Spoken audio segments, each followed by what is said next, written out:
तर मित्रांनो, आपण कर्डलवाडी परिसरामध्ये आहोत आणि रस्त्याने जाताना आपल्याला इथं काही शेतकरी बांधव दिसलेले आहेत. त्यांना आपण प्रश्न बघूयात त्यांचा कौल यंदाच्या लोकसभेमध्ये कुठे आहे. सर नमस्कार. म्हणलं आम्ही ना लोकसभेच्या संदर्भामध्ये सध्या कौल घेतोय शेतकऱ्यांचा. काय प्रश्न आहेत का त्यांचे किंवा त्यांना काय वाटतं ह्या संदर्भात? सगळ्यात पहिले तुमचं नाव सांगा. माधू सुखदेव दसगुडे. अच्छा. आणि दसगुडे साहेब, काय सांगाल आता हे जी लोकसभा येते 2024ची, अमोल कोल्हे साहेब विरुद्ध आढळराव पाटील अशी आता थोडक्यात लढत होणार आहे आपल्या मतदारसंघात, तर काय वाटते कुणाला आपण कौल देणार? कौल शिवाजीराव आढळराव पाटील 10-15 वर्ष काय होते का, कधी निवडणुका झाल्याशिवाय कधी आमच्याकडे आलेच नाही.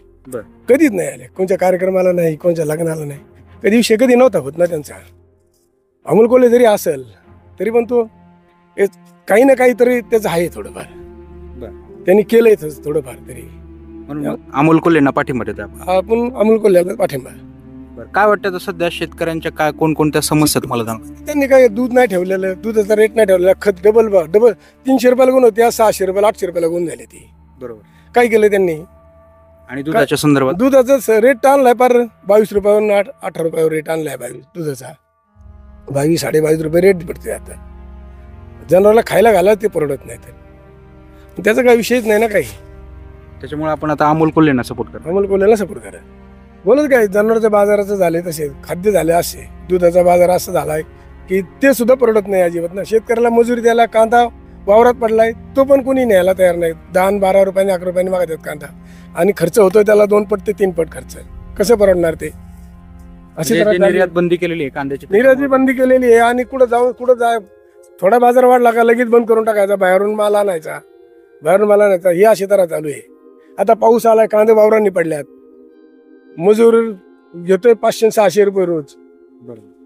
कांद्याला बाजार आहे 8 ते 9 रुपये, 10 रुपये लई झालं तर 10 रुपये देतात, त्याच्यापेक्षा काय जास्त देत नाही ते ना. म्हणजे परवडत नाही. परवडत नाहीच, काहीच नाही परवडत. आज वावरात पडायला आहे कांदा, सगळ्या वावरांनी पडायला आहे कांदा वावरांनी.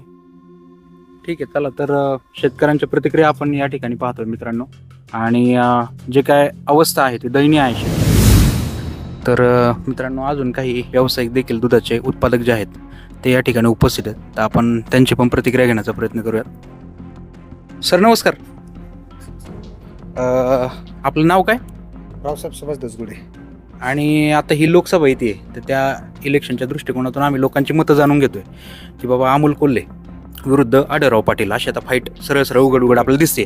तर काय वाटतं तुम्हाला की कुणाला आपला कौल कुणाला राहील? आम्हाला आता जसं दुधाचा धंदा आहे, जो आमच्या दुधाला रेट देईल त्याला आम्ही अवश्य देणार. कांद्याचं पीक आहे, आता जसं लगेच यांनी निर्यात बंद केली, इलेक्शनच्या टायमाला पूर्ण रेट डाऊन करताय. त्याच्यामुळे जे आमच्या हेतूकडून आमच्या फायद्यासाठी करतील त्याला आम्ही अवश्य मत कर. म्हणजे शेतकऱ्यांचं जे हित साधेल त्यालाच इथून पुढे मत राहील, त्यांनाच, बाकी का कोणालाच नाही. आणि काय वाटतं हे दूध उत्पादक म्हणजे जो तुम्ही आता व्यवसाय करताय, हा तुम्हाला परवडतोय? पहिला परवडत होता, परंतु त्या टायमाला आम्हाला भुसा 600 रुपयाला पोत होतं. आज त्याच्यानंतर यांनी डायरेक्ट 1800 रुपयावरती, 1200-1400 रुपयावरती नेले. दुधाचे रेट तर डाऊन केले, परंतु यांनी भुसाचे रेट आहे तेच ठेवलेत, अजून वाढवलेत पण कमी नाही केले. तर ते जर रेट कमी वगैरे केले किंवा दुधाचा रेट वाढला पाहिजे, जे वाढवून त्यांना आम्ही मत देऊ. ओके, ठीक आहे, थँक्यू सर. तर मित्रांनो, तुम्ही एक गोष्ट इथं बघत असाल की अनेक लोक असं म्हणतात की शेतकऱ्याने फक्त शेतीच नाही करावं, तर त्याच्यासोबत जोडधंदा बी करावा जेणेकरून त्याला परवडेल. परंतु असा शेतीसोबत जर अशा प्रकारचा जोडधंदा सुरू केला शेतकऱ्यांनी आणि त्याला जर बाजारभावच भेटत नसेल, तर शेतकऱ्यांनी तरी पुढे काय करायचं, हाही प्रश्न आपल्यासमोर उपस्थित होतोय.